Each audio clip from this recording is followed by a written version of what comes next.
B'siyata d'shmaya, we're going to start Eirovin Daf Lamed Hey. We're going to start from the Mishnah at the bottom of Daf, on the bottom of Daf Lamed Daled Amud base, approximately 15 lines from the bottom of the Amud. Says the Mishnah, Nosnoi b'migdol. If somebody put his Eirov in a migdol, in a closet, and the person himself is the place where he intended to acquire his residence was also in Rishus HaYochid, and the only question is, can he actually get to the Eirov food which is in this closet? V'ovad HaMafteach, when he locked the closet, when he put the Eirov, the food, into the closet, and he lost the key. Hareze Eirov, according to the Tanna Kamma, nonetheless, the Eirov is a kosher Eirov. Even though at this point in time he cannot actually, it seems that he cannot get the food out of the closet. Rabbi Eliezer says, if you don't know that the key is in its place and that you can actually open up the closet and take out the food, and as we said, there's no issue with the key because the person is in Rishus HaYochid and the closet is in Rishus HaYochid, and therefore if he has the key he can easily take the food out. Unless that's the situation, Eino Eirov, the Eirov is not valid. Says the Gemara. The Gemara is going to start with asking a question on the Tanna Kamma. How can you, Tanna Kamma, say that the Eirov is a valid Eirov? It's true that you're in Rishus HaYochid and your food is in Rishus HaYochid, but you can't get the food. Ve'amai, why is the Eirov valid? Hu b'mokim echod, ve'eruvai b'mokim acher.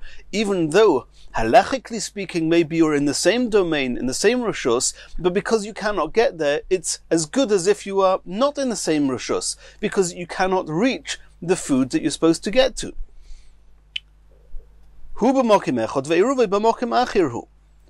So that is the question, and obviously the Gemara is going to suggest an answer, and in truth the Gemara is going to suggest three different options how to understand the machlokas between the Tanna Kamma and Rabbi Eliezer.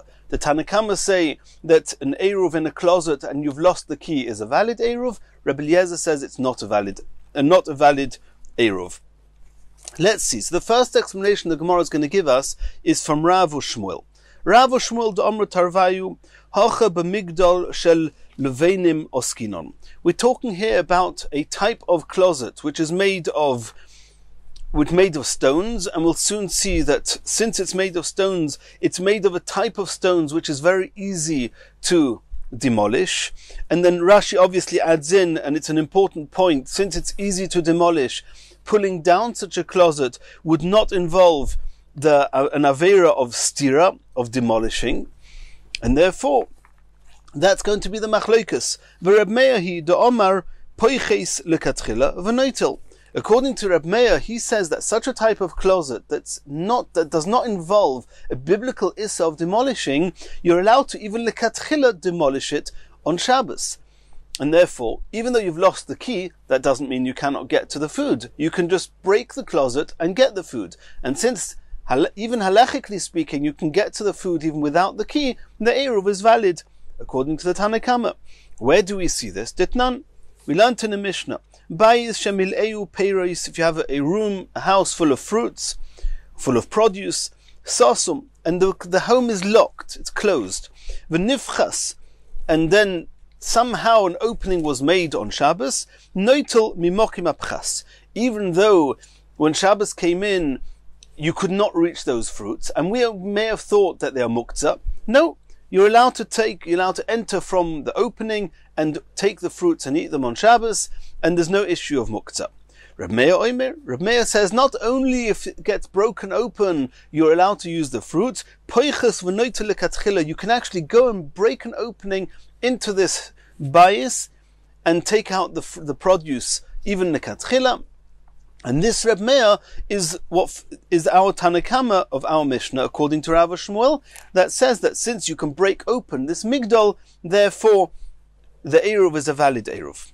Asks the Gemara of Ha'omer of Nachman bar Ada Amar Shmuel, did they not say in the name of Shmuel, Ba'avira de Livni, that it's only true when it's built with stones which are not cemented, there's no cement between the stones? And only in that case, the bayis, the Mishnah we just mentioned, the home with the fruits in, only in that case where the stones have no cement in between them, only then Reb Meir says you're allowed to break away the stones from each other and get the food. Says the Gemara, Hachanami ba'avira delivni. Our Mishnah is also talking about a migdal, a closet, which is built with stones that are not cemented together. Asks the Gemara, V'amar Reb Zera, did Reb Zera not say b'yom tov amra v'lo b'Shabbos? There was a leniency to do with Yom Tov that on Shabbos they did not allow you. That means even Reb Meir that said that you were allowed to break away that house to get to the fruits, it's only if it's Yom Tov, not on Shabbos. And our Mishnah doesn't make any such exception.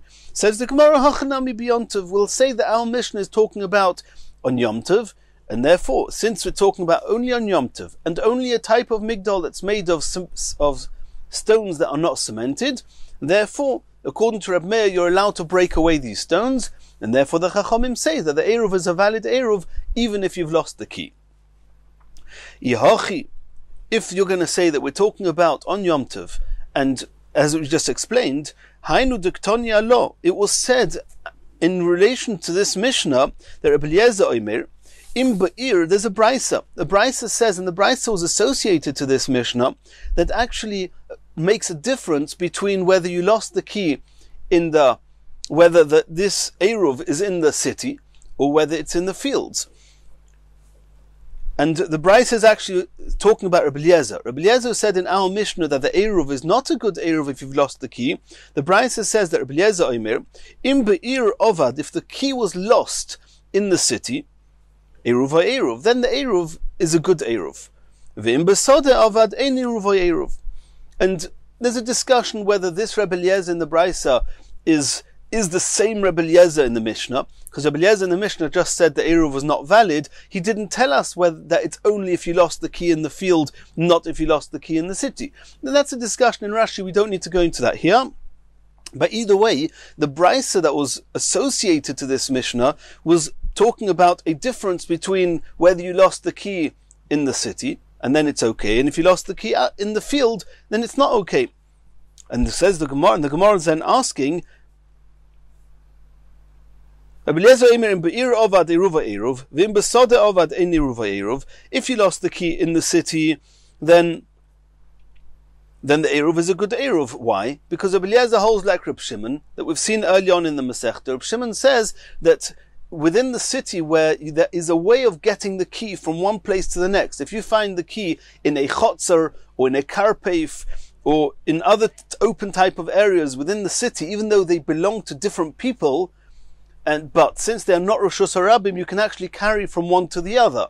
We've learnt about this previously, and therefore, if you lost the key in the city, you have a way of actually taking the key to wherever the Eruv is, to this Migdal, and opening it up. If in the Sodeh, you're not allowed to take the key from wherever it is to the Eruv, and therefore the Eruv will not be a good Eruv.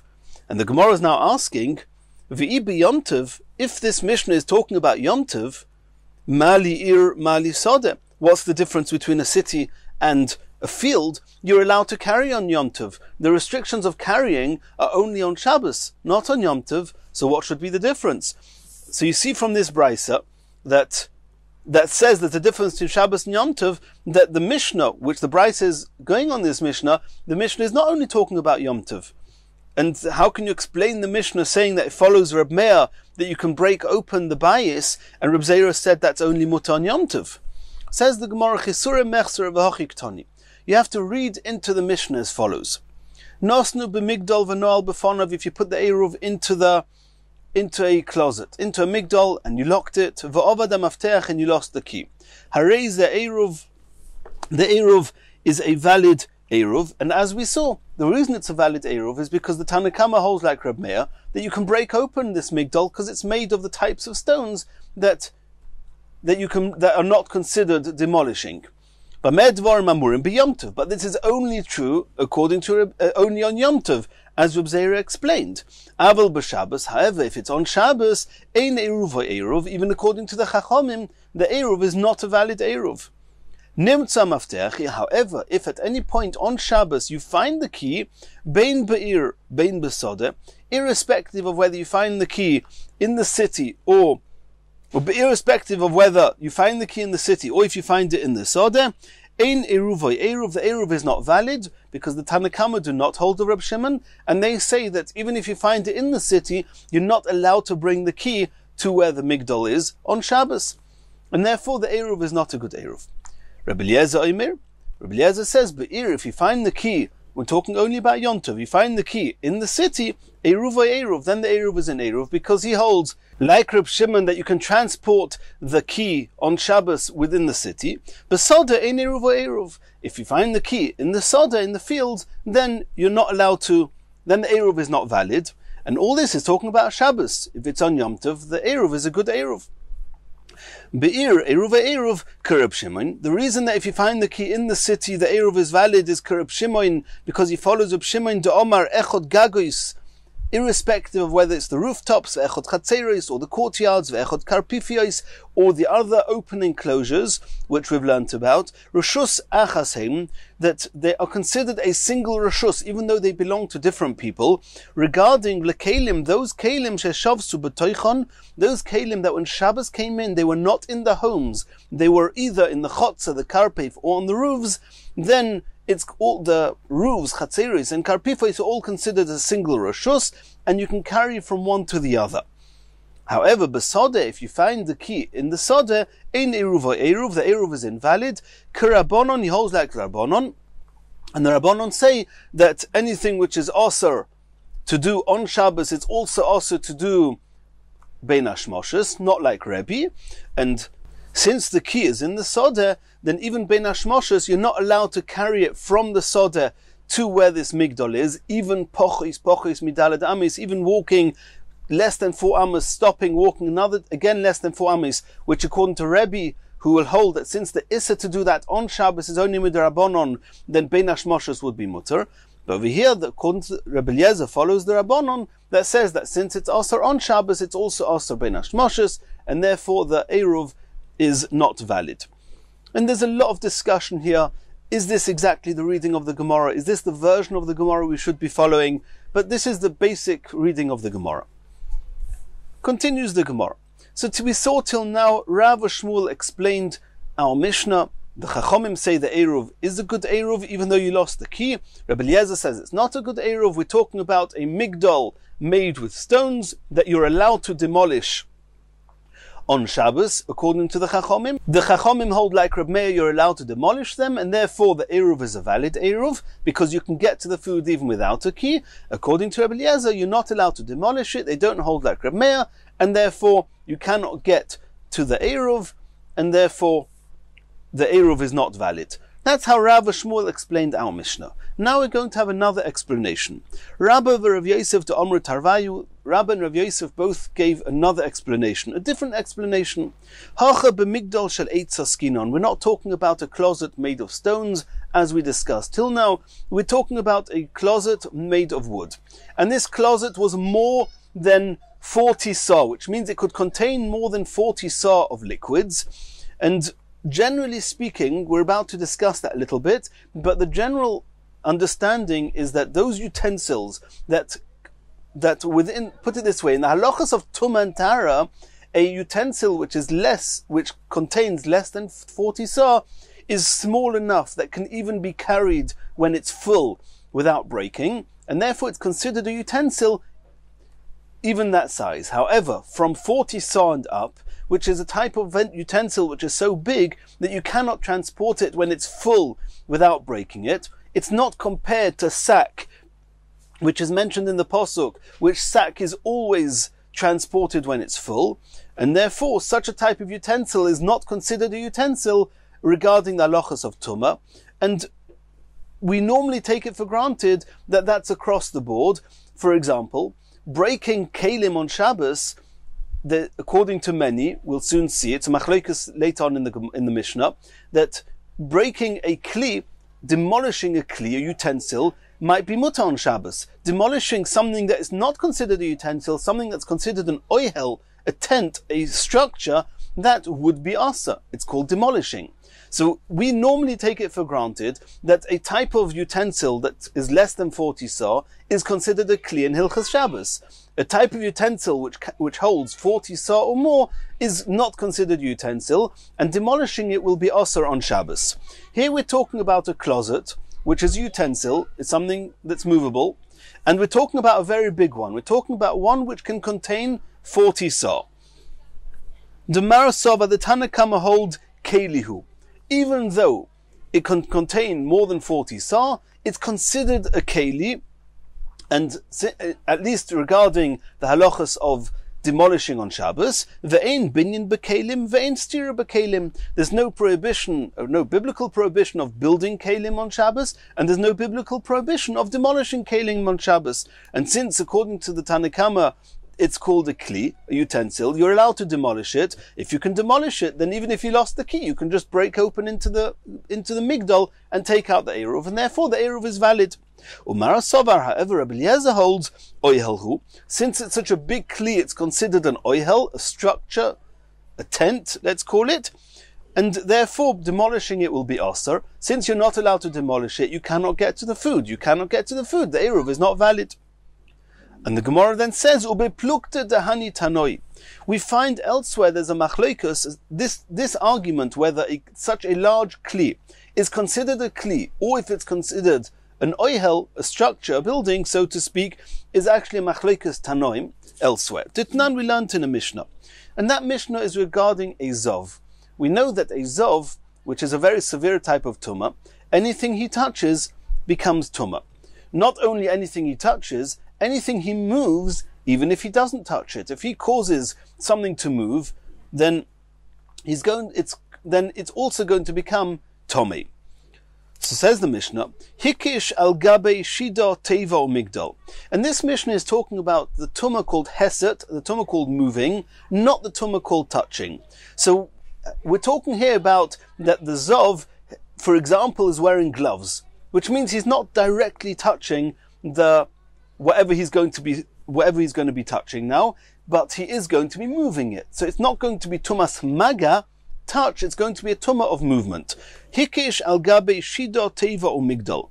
If this zov, he struck a carriage, a crate, or a migdal, a closet, tameim, according to Tanakama, then this shida teva or migdal are tomei because he moved it. Reb Nechemia, Reb Shimon Matarim. Reb Nechemia and Reb Shimon argue the Tanakama, and they say that even though the zov struck the shida teva or migdal, they are tohir. My love, let's assume this is what we're arguing about. Marasovar klihu. According to the Tanakama, they hold that even though this shida teva and migdal is larger than 40 sa, it's still considered a kli. Since it's considered a kli, it's mekabel tumah. A zov moved it. Umar Savar, however, Reb Nechemia and Reb Shimon hold oihelhu. Since it's such a big utensil, it's not considered a kli. If it's not considered a kli, then it's considered an oihel. An oihel itself would not become tomei. Only kelim can become tomei. So you see that there's a machlokas tanoim where the very large utensils are considered utensils, and there it's even talking about tumah. And so too, says the Gemara, regarding Shabbos, it will be the same machlokas, and that will be the argument of the machlokas in our Mishnah. Omar Abaye says, V'tizbara? Could that be the explanation of the Mishnah regarding the Zov, that the Tanakama hold that very big kelim are considered kelim, and therefore they are tomei when he moves them, and Reb Nechemia and Reb Shimon hold that very big kelim are considered oihel, and then even if he moves them, they're not tomei? Can that be? V'atanya, we learnt in a brisa, oihel v'niseit, even an oihel, which is not a utensil, a tent, a structure, if v'niseit, if the Zov moved it, tomei will be tomei. So you see that regarding the tumah of heset, even an oihel which moves is tomei. So what does it help you to say that Reb Shimon and Reb Nechemia hold that it's an oihel and therefore it's tahir? No, even an oihel, if he moves it, is tomei. Kli ve'einu niset, if it's utensil, ve'einu niset, and he didn't move it, tahir, then it's tahir. We have to see what that means. If he didn't move it, why should it be tomei? We'll soon see that he caused it to shake, but he didn't move it. It didn't move out of place, it just shook. There it's tahir, even if it's just a kli. Uktoni Sefer, and besides for that, we also learnt in the Sefer, and there's a discussion if it's the Sefer of the Brisa or the Sefer of the Mishnah. V'im hoyu nistim tameim. that even Reb Nechemia and Reb Shimon agree that if whatever the Zov, wherever he struck, the Shid or Teva or Migdal, if they actually moved, even Reb Nechemia and Reb Shimon will agree that they're going to be Tomei. So how can you say that the reason that if Reb Nechemia and Reb Shimon say is Toher, when he struck the Shid or Migdal or Teva, the reason it's Toher is because it's considered an Oihel, but even an Oihel, they also agree that if it moved, it's Tomei. So the Mishnah must be talking about when it didn't move. Well, then we have to understand the Mishnah. But you can't say, no, it's talking about Tumas Hesed, and he moved it. And the question is it a Kli, is it an Oihel? We now have two proofs that if the Zov actually moved the Shid or Teva or Migdal, irrespective of whether it's called utensil or if it's called an Oihel, it's Tomei. So that cannot be the explanation here. Ze'aklal, and then the Brisa continues, Niseit machmas koichoi, if the Zov moved it directly, he struck the Teva Migdal or the Teva Migdal or Shida, and if it moved with his own force, Tomei, then it's Tomei irrespective of how big it is and irrespective of whether it's a Kli or an Oihel. Machmas ra'oda, if however the Zov did not strike them, he just banged with his foot on the ground next to them and they shook, they vibrated, then Toir, it's not called direct force, it's called koyach koichoi, it's a secondary force, and it's not called Hesed, and they are not Tomei. That's what the Brisa says. So if so, let's go back to the Mishnah of Zov. How are we understanding the Machlokes Tanakama and Reb Nechemia and Reb Shimon, whether he struck the Teva Shida or Migdal, that Tanakama say Tomei, Reb Nechemia and Reb Shimon say Toir, then how are we understanding that Machlokes? Ela Omar Abaye. Abaye explains, not like we said before that they're arguing, is it called a Kli, is it called an Oihel? No, we just said now that makes no difference. Ela Dekule Alma, Hesed Machmas Koichoi Tomei. Everyone agrees that if it actually moved with his koyach, with his direct force, he struck it and they moved, it's Tomei. Machmas Ra'oda, if it moved just vibration, koyach koichoi, when he stamped on the floor next to it, tohir, it's tohir. V'hocha, in this Mishnah, b'ra'odo machmas koichoi oskinon. He struck them directly. It was koichoi. But they didn't move, they just shook. They didn't move out of place. They just vibrated a little bit. V'hocha miflega, that's the machlokes. The marasovar have a hesed. Tanakama says it's considered that you moved it, and therefore it's Tomei. Or Marasova, Reb Nechemia and Reb Shimon hold, lo have a hesed, it's not considered that you moved it, it's just considered that you vibrated it, and therefore it's not Tomei, Tumas Hesed. So now that we know that the explanation of the Mishnah of the Zov is only regarding this discussion of Ra'odo machmas koichoi, a vibration consequent to direct force, that's the machlekes, and not as to whether a very big kli is considered a kli or an oihel. We're back to the old rules, that a small kli, anything up to 40 saw is considered a kli, anything above 40 saw is considered an oihel. We have no reason to believe that a big kli, more than 40 saw, is ever considered a kli. And therefore, back to our Mishnah, we're going to have a problem. Why, according to the Tanakama, is it the Eruv a valid Eruv? We're talking about a Migdal that can contain 40 saw. Even according to the Tanakama, it's going to be considered an Oihel. Demolishing on Shabbos will be Osa. So why is it a good Eruv? Says the Gemara, Masnisin b'maymoik minelo. How are you now going to explain our Mishnah? Says the Gemara, we're going to have now a third explanation in our Mishnah. Abaye v'Rava de'omra tarvayu. They both explain b'min oil v'kotir b'mosna oskinon. We're talking about that the closet is locked, and the lock itself is locked with a form of a rope. V'kotir b'mosna is tied with a rope, oskinon. Uboya sakino lemifsake. It's a type of a knot that you need a knife to open up this knot, to cut open this knot. Tanakama sava lok Rabbi Yosi.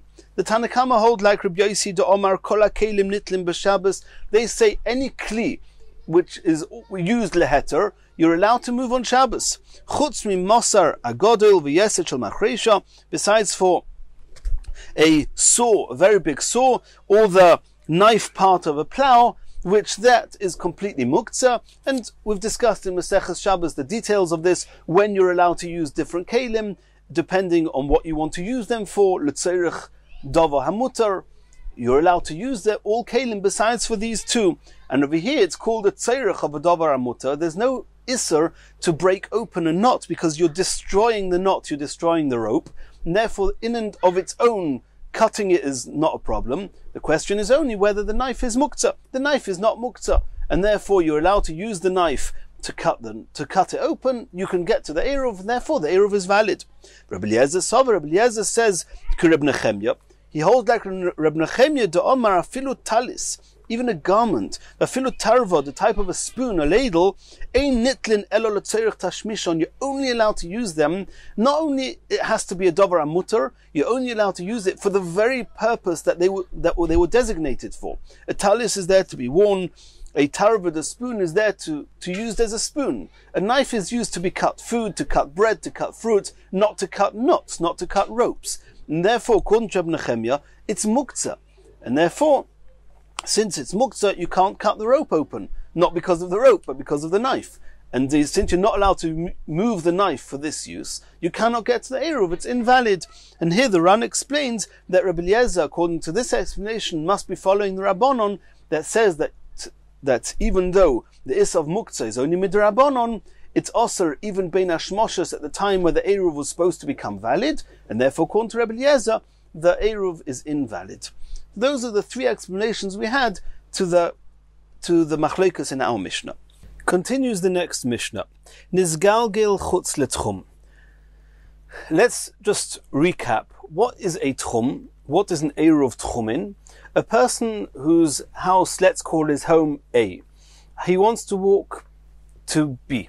B is 4,000 amos away from A. You're not allowed to go more than 4,000 amos more than 2,000 amos from where you are at the onset of Shabbos. So the halacha is that you go to 2,000 amos from A, let's call it C, you put an Eruv at C, and then from C you can walk another 2,000 amos to B. Now there's another halacha that you're allowed to walk around wherever you are, wherever you have acquired residence at the onset of Shabbos, you can walk around that area 2,000 amos, which means you can go 2,000 amos in any direction from that starting place. So if your place of residence when Shabbos comes in is A, you can go 2,000 amos in any direction. So you can go towards C, and you can go in the opposite direction as well. In the event that you make an Eruv, and your shliach, who's putting down your Eruv food for you, is now acquiring your place of residence at the onset of Shabbos at C, now you can go 2,000 amos around C. And that lets you go another 2,000 amos away from A towards B. But if your place of residence is where this Eruv is at C, you cannot go beyond A in the other direction away from C. Because had your starting place been A, you can go 2,000 amos any direction from A. But now that you've decided to make C your starting point, then you can go from A to C, because that's just under 2,000 amos. But you cannot go in the other direction of A, because that's more than 2,000 amos from C. You can just go 2,000 amos around C, which takes you from one extreme is A, the other extreme is B, and that allows you to go from A to B. What happens if the person himself was in A when Shabbos came in? He sent his shliach 2,000 amos away before the onset of Shabbos to put an Eruv at C in order to allow him to walk on Shabbos from C to B. So what happens now if this Eruv moved away, it rolled away a few amos from where it was put down, and now the Eruv food,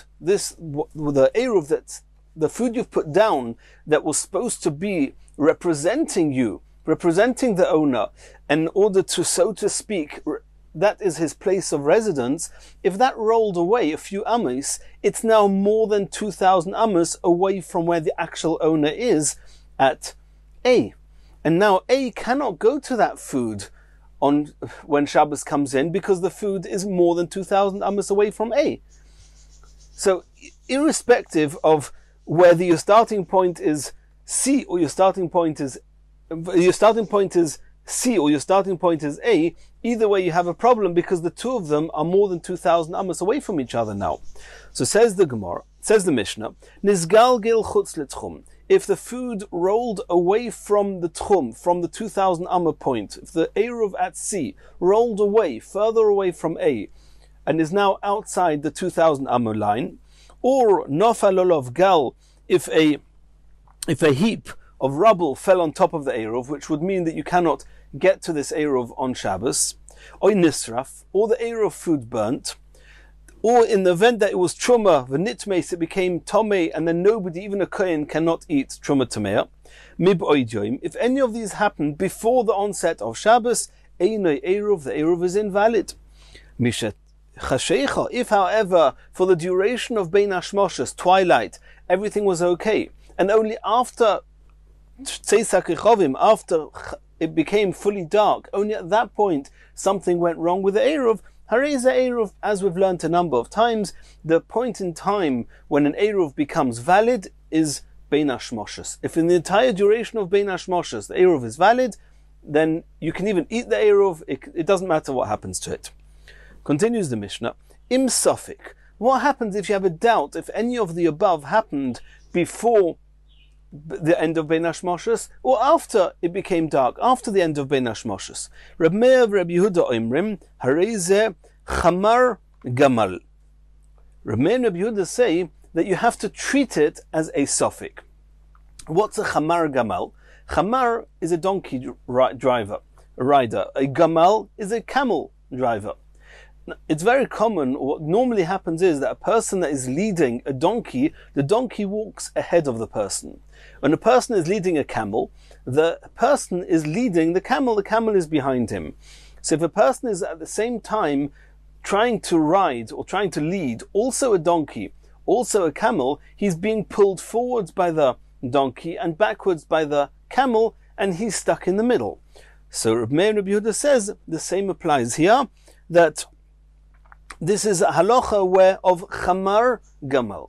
And let's explain that. So in the event that the eruv was not valid, then his place of residence, which is where he was in person, A, that's where he is on Shabbos. That's where his residence is based. He can go 2,000 amos in any direction. He can go 2,000 amos away from C, or he can go 2,000 amos till C, not more, because the eruv was not valid and his residence is at A.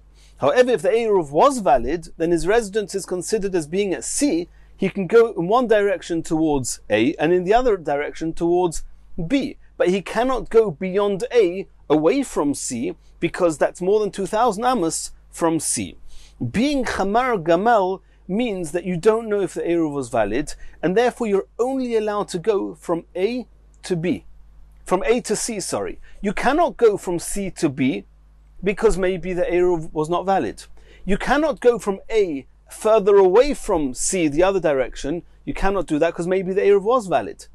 And therefore the only place that he's actually allowed to walk is the place that is covered by both, but irrespective of whether the eruv was valid or if the eruv was not valid, then he can only walk in the place where, irrespective of whether it was valid or not, he would be allowed to walk there, which is only between A and C. He cannot continue towards B, nor can he go in the other direction of A. I would encourage you all to use some diagrams in the fancy Gemaras today, just to get a clearer picture of what we're saying. As they say, one picture speaks 1,000 words. So that's called the chamar gamal. Rabbi Yossi, Rabbi Shimon oimrim, they argue and they say, Sofik eruv kosher. If you have a doubt whether an eruv is valid or not, we can rely that it's kosher. You can be makel, you can be lenient. Omer Rabbi Yossi. Rabbi Yossi said that Avtulmus Heid, Avtulmus attested that Mishum Chamisha Zakenim, in the name of 5 elders, 5 sages, Al Sofik eruv shekosher, that when you have a doubt whether an eruv is kosher, you can be lenient. Says the Gemara, Nisgalgil chutz l'tchum. We saw at the beginning of the Mishnah that if an eruv rolls out of the 2,000 amos from where the person is in person, it means if Reuven is in A and he sent somebody to put his eruv at C, it has to be within 2,000 amis. Otherwise you can't get there. And now that when the Eruv is valid at C, if the Eruv food rolled out of where C is, away from A, out of the 2,000 amas line from A, we now have a problem that the person at A is more than 2,000 amas away from the Eruv food, and that's an invalid Eruv. Omar Rava said, Leishonu, that's only true, Eloshin is galgel chutz la'arba amis. That's only true if it moved more than 4 amis. However, if it moved 4 amis, then we have the rule, and this is the Rava that we've seen a number of times since Daf Lamed Beis. A person who puts an Eruv, then around the Eruv, 4 amis is considered his place of residence. So, and as we know, if a person makes an Eruv, and within 2,000 amas from where he was, there's a home, then the whole home is included in the 2,000 amas he's coming from, even if part of the home is outside the 2,000 amas. As long as part of the home is within his tchum, then the Eruv food can be put anywhere within his home. This person who put the Eruv food at C, and now it rolled away, if it rolled within Daled Amis, it didn't roll more than 4 Amis, then the area around the food is all considered a single Rishus HaYochid. This is the virtual, so to speak, type of Rishus HaYochid in Eruv Tchumin. And since part of that 4 Amis is still within the 2,000 Amis, because C is within 2,000 Amis, and it's not rolled 4 Amis, therefore it's a valid Eruv. Continues the Gemara. Nofal olov gal v'chulu. We saw in the Mishnah that the Mishnah actually spoke about 4 cases. This galgil chutz tchum, it rolled out of the tchum. Number 2, a heap of rubble fell on top of it. Number 3, it got burnt. Number 4, in the event that it was truma, it became tomei. And we have to understand why the Mishnah gives us 4 different examples. They all have the same effect if the Eruv became invalid. And this is just 4 different ways of an Eruv being invalid. There must be a chiddush in each one. Says the Gemara, Nofal olov gal v'chulu. So we'll soon see about the chidushim. First the Gemara says, Kasol kodaitoch, the Gemara assumes the boya motzi shokile, that if this pile of rubble fell on top of the Eruv, then we assume that you can reach the Eruv food without transgressing any of the melachos that are osor on Shabbos. So what's the issue? The issue is that the stones that you have to move away are muktzah. Leimer masnis and doloika Rebbe. Would it be apparent from here that the Mishnah is not following Rebbe? The Ika Rebbe, if it would be following Rebbe, ha'omar kol davashu mishum shvus legozru olov bein hashmoshes. We've seen many times so far, Rebbe holds that anything which on Shabbos proper, on Shabbos itself, is only osir midrabanon bein hashmoshes, which is the window of time where the Eruv becomes valid, it's actually mutter. Muktzah is also only midrabanon. So according to Rebbe, one would be allowed to touch and move muktzah bein hashmoshes. If so, why should the Eruv not be valid if a pile of stones fell on top of it? The stones are muktzah, you're right, but it's bein hashmoshes. Rebbe says you can move the stones. And if nonetheless the Mishnah says that the Eruv is invalid, do we have proof from here? The Mishnah is not following Rebbe. And in the same way as you're not allowed to move muktzah on Shabbos, you're not allowed to move the muktzah bein hashmoshes. If you're not allowed to move the muktzah bein hashmoshes, you cannot get to the Eruv bein hashmoshes. And that's why the Eruv is invalid. Says the Gemara, Loi. Afilu teimuk Rebbe. It could be the Mishnah is following Rebbe. Loi tzricha, nonetheless, there's a chiddush here, or the case that we're talking about is the boya mora v'chatzina. The issue is not muktzah. If the whole issue would have been muktzah, then it would have been the valid Eruv. Over here we're talking about that a person is actually going to transgress a biblical malacha of either building or plowing, depending on whether it's inside the house or outside in a field, and he's using mora v'chatzina, a hoe or a pick, which are tools used to clear the land, and since you need to use those tools, you're actually transgressing building or plowing. And since it's an Issa Min HaTorah, on Shabbos you're not allowed to do it bein hashmoshes, and therefore the Eruv is not valid. Continues the Gemara, Utzrichi. And I'll explain to you why we need the first 2 cases. Number 1, that it rolled outside the Tchum. Number 2, if a pile of rubble fell on top of the Eruv. Di'itanon is galgil, if the Mishnah would only have told us that an Eruv that rolls too far away, rolls more than 4 amis out of the tchum, it's not valid. Mishum delay segabe. The reason it's not valid is because the Eruv is not within your tchum. Ruvain is in A. He wants the Eruv to be valid at C, it's got to be within 2,000 amas, so he can go there.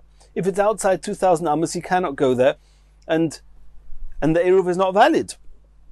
Aval nofalolov gal, but if a pile of rubble fell on top of the Eruv, the food is in the same tchum as the person. I would have thought, Eruv, it should be a valid Eruv.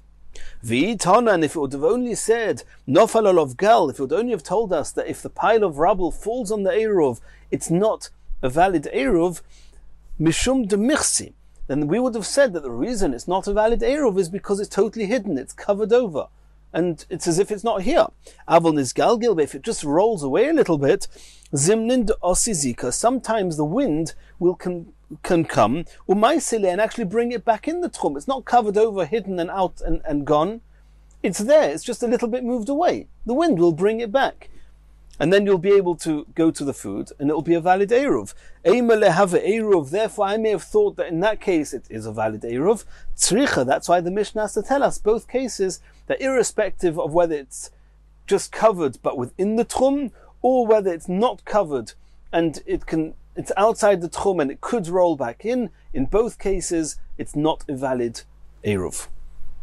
Now the Gemara continues from the Mishnah. Oy nisraf truma v'nitmes. If either the Eruv got burnt or if it was truma and it became tomei, lomali tana nisraf. The reason that the Tana is telling us the case of nisraf is lo yidiacha koichoy de Rabbi Yossi, in order to teach us the extent of Rabbi Yossi's leniency. Rabbi Yossi says that when you have a suffix, he says that the Eruv is valid. As we saw in the Mishnah, Rabbi Yossi, Rabbi Shimon, Oimrim, suffix, Eruv, kosher. So to teach us the extent of that leniency, that's why it tells us that even if it was burnt, that means even if it was completely burnt and it's not here anymore, nonetheless, Rabbi Yossi says that if you have a suffix, it's a valid Eruv. And Tana, Truma v'nitmes, the reason that the Mishnah brings the case of Truma that became Tomei is loidiacha koichoy de Reb Meir, to tell us the extent of Reb Meir's Chumrah. Reb Meir was the one that said it in the Mishnah. Reb Meir Reb Yehuda Oimrim, harei chamar gamal. What's chamar gamal? As we explained, it means you have to assume that, or you have to act as if the Eruv was not valid. It's also a suffix. You have to be stringent on both sides. If the Eruv was valid, you cannot go beyond A in the other direction. If the Eruv was not valid, you cannot go beyond C in that direction towards B, and you can only go between A and C, as we explained. When that stringency of Reb Meir is even in the case of Truma. When the case of Truma Tamea, we have a concept called Chazaka. You had Truma, it was Tohir. It's true that now you can see it's Tomei, but we're talking about a suffix. You don't know whether it became Tomei after Chashecha, after nightfall, or if it became Tomei before. If it became Tomei only afterwards, the Eruv is valid. If it became Tomei before, it's invalid. So why don't you use Chazaka, which is a presumption? There's a concept called Chazaka, that something that was stayed the way it was until proven otherwise. That is what a chazaka is. This truma was becheskas tohir. We assume it to be tohir unless you have proof otherwise. So when you find it now tomei, after nightfall, we assume that now it became tomei. And we should be using chazaka to tell us that till this point, it was tohir. And the Reb Meir wouldn't be machmir. So says the Gemara that in order to tell us that we don't say this, we don't use chazaka, then you do not use chazaka l'kulam, we'll see in the Gemara. Why? That's what the chiddush of the Mishnah was. The Mishnah had to speak to us about truma that got tomei, just in order to tell us that Reb Meir is machmir when it's suffix and does not rely on chazaka. Continues the Gemara. V'sava Reb Meir sveika l'chumra. We just saw in the Mishnah, you have a suffix if the Eruv is valid. Reb Meir said it's chamar gamal, which means that your suffix, you're being machmir, you're being stringent. Votnan, this seems to contradict Reb Meir in a Mishnah. We saw in a Mishnah, Tomei, if a person was Tomei, Shiorad Litvail, he went down to immerse himself in a mikveh. Sofik Toval, Sofik Loi Toval. We have a Sofik if he actually immersed himself. Vafilu toval, in the event that he did immerse himself in the mikveh, sofik toval barboim, so sofik lo toval barboim, so we have a sofik whether there was enough water in the mikveh to be called a valid tvila, to make him toir. V'chein shnei mikvois, or if you had two mikvois, ba'achas yesh ba'arboim so, ba'achas ein ba'arboim so, and only one of them you have a sufficient amount of water. V'toval ba'achas men, and this Tommy person, he immersed himself in one of the two mikvois, ve'eino yodea be'ezu men, he doesn't remember which one, be'ezu men toval, he doesn't know which one he toveled, sfeikoi Tommy. Then the halach is that he's Tommy. He was Tommy before. We don't know if he went into a mikvah. We don't know if he immersed himself appropriately with all the halachas. So he's going to be Tommy. When is this true? But Tumah Chamura, when the level of his Tommy was Tommy min HaTorah.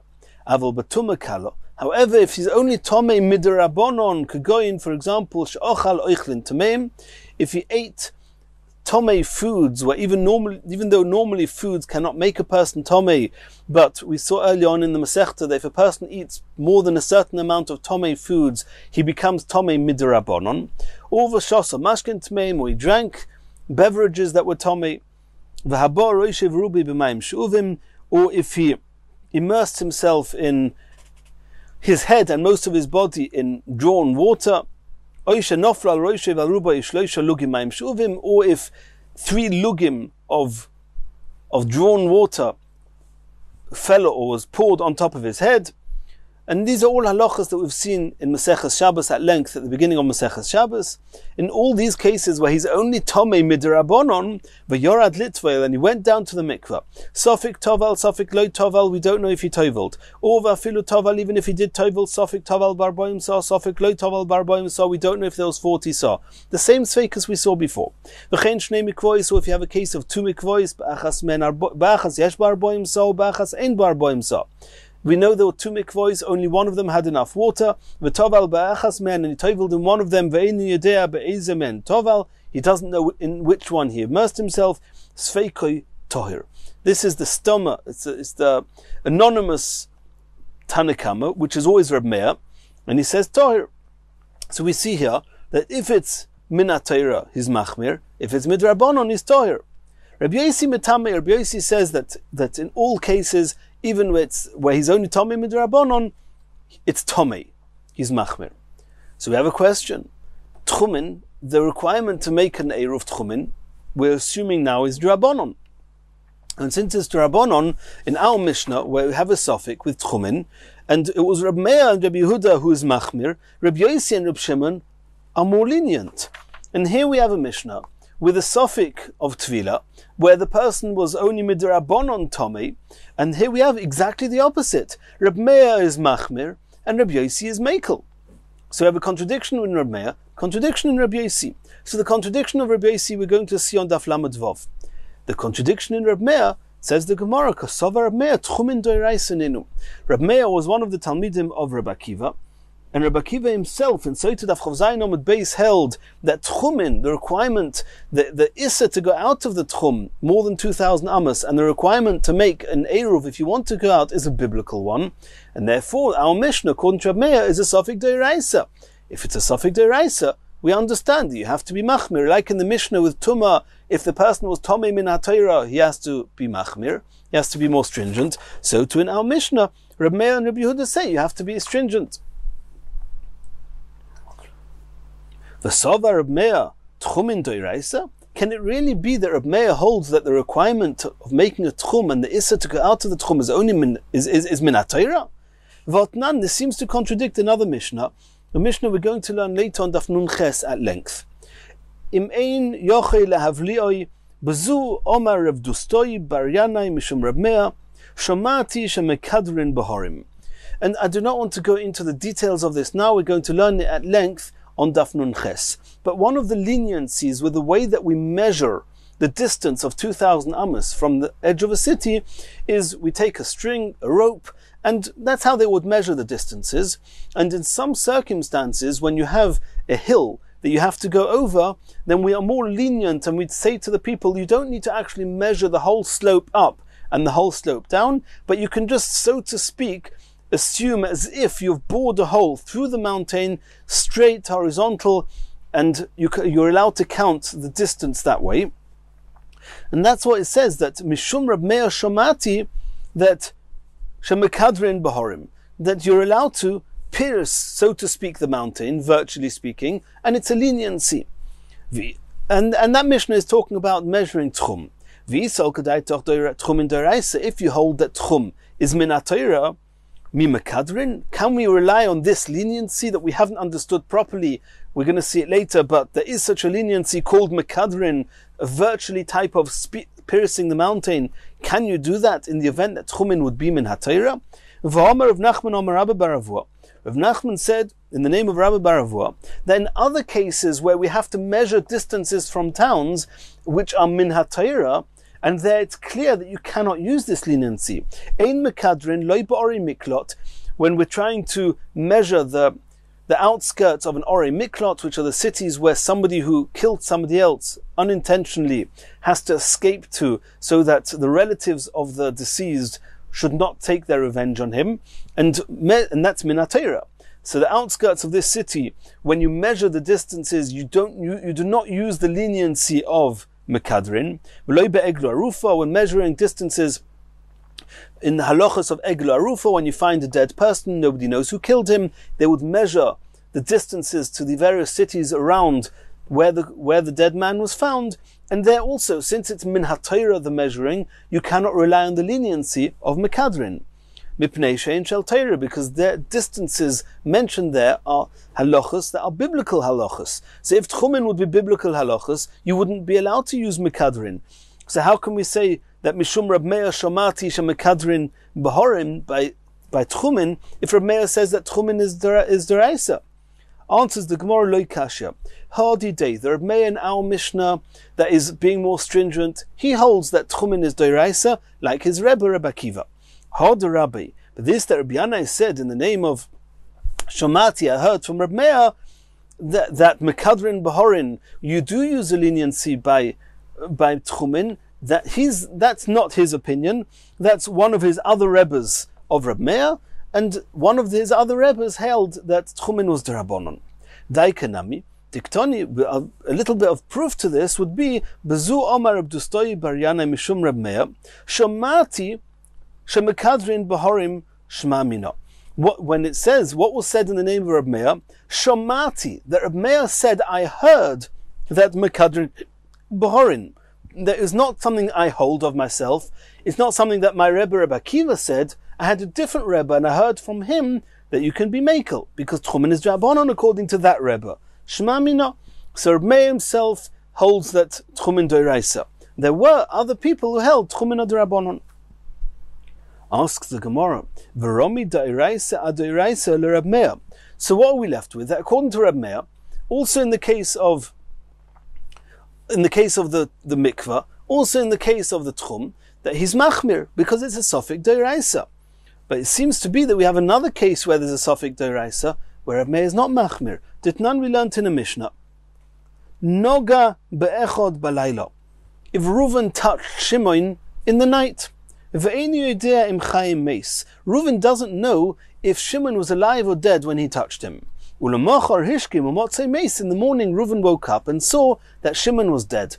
Now, if he touched Shimon when Shimon was alive, Reuven is toher. If he touched Shimon when he was dead, then Reuven is Tommy. What do we do now? Reb Meir Matayr. Reb Meir says he's toher. Touching a dead person is a very stringent type of tumah min HaTorah. Reb Meir is Matayr. The Chachomim say is Tommy. Shekol atmei is kashas mitziason. The Chachomim say that in the halachas of Tumah, if you find a person now dead, then we assume that he was dead when you touched him. So you see here, according to Reb Meir, even though it's min HaTorah, he's lenient, and that doesn't seem to work with the Reb Meir that we know by mikvah and the Reb Meir that we know in our Mishnah. Omar Reb Yirmiyah, Mishnah seinu shehoya oleo sheretz kol bein hashmoshes. Our Mishnah that Reb Meir is being stringent is not talking about that we don't know when it became Tomei or not, because then it would have seemed that it's the same as he doesn't know if Shimon was alive or dead, and he should be Mekel. Why is he being more machmir? Why is he being stringent? Says Rabbi Yirmiyah, because it's not a suffix. We know an absolute that there was a sheretz, there was something that was making this eruv food tomei from the beginning of Bein Hashmoshes until the end of the Bein Hashmoshes. That's why he's being machmir. Asks the Gemara, I don't understand. The whole Mishnah is talking about suffix. Yihacha bahar leimer Rabbi Yossi suffix eruv kosher. This is called suffix eruv, and Rabbi Yossi is saying kosher. This is vaday tomei. Answers the Gemara, Rabbi Yosef de Amr Tarvayu, that we're not talking about that we know definitely there was a sheretz from beginning to end, because then there's no suffix. Everybody will say the eruv is not valid. The truma became tomei from the beginning of Bein Hashmoshes. Hacha b'shtei kitei edim oskinon. We're talking about that two sets of witnesses came. One set of witnesses came and said it's definitely tomei. Another set of witnesses came and said it's definitely tohir. The first set of Eidim say it was tomei already before the onset of Shabbos, before Bein Hashmoshes. The other one says that it only became tomei after nightfall. And if so, then it goes like this. The reason to be makel would have been that if you have a suffix, then we have a chazaka. As we saw before, there's a concept called chazaka, and there's a chazaka that this truma food was actually tohir. It was definitely tohir before. The question is, at what point did it become tomei? So chazaka, the presumption should be that it stayed tohir till the very last moment, until we know now it's tomei. But that's all very good if the chazaka itself, is the presumption, is not contradicting a set of witnesses. But here that you have a set of witnesses that clearly say it was tomei from before Shabbos, then you would not use a chazaka, even though there's another set of witnesses that are contradicting the first set. Since you cannot use the chazaka, you're left with two sets of edim that have equal weight. You're left with a suffix deraisa, and a suffix in deraisa is lechumra. However, in the case where Reuven touched Shimon and is not sure if Shimon was alive or dead, there we don't have any witnesses, and therefore we have a chazaka. We have a chazaka that this person was tohir until proven otherwise, so we assume that till the morning Shimon was alive and Reuven is tohir. Rava says that even in the event that you have a contradicting set of witnesses, in the case of Reuven and Shimon, where Reuven touched Shimon and doesn't know if he was dead, even if you have two sets of witnesses, we would still say, Reb Meir could still say that he's tohir, and it would not be a contradiction to our Mishnah, where you have two sets of Eidim, and we do not say that the Truma stayed tohir right through till Bein Hashmoshes, till the end of Bein Hashmoshes, because there's a difference between the case of the Truma that became tomei in our Mishnah and the case of Reuven that became tomei, that maybe became tomei from Shimon in that Mishnah. Because Hasam trei chazaka lekula. Over there you've got two chazakas. There's one chazaka that Reuven was tohir and stayed tohir until proven otherwise. Two, there's a chazaka that Shimon is alive, and we assume he stayed alive until proven otherwise. And if he found him dead in the morning, we assumed that at that moment he died. So you've got two presumptions that both of them are telling us that Reuven is tohir. And therefore Reb Meir says tohir, even if there would be two sets of contradicting witnesses in that case. But in our Mishnah, there's only one chazaka, and that is that the truma was tohir. Do we assume that it's still tohir? If there were no witnesses, then we would use the chazaka. But since over here you've got a set of witnesses that say that it definitely was tomei, did become tomei at the beginning, we therefore cannot use the chazaka. We're left with an equal suffix deraisa l'chumra, and that's why in our Mishnah Reb Meir is machmir. And in Mirz Hashem, in the next shir, we're going to continue from here to try and explain why Rabbi Yossi is not a contradiction.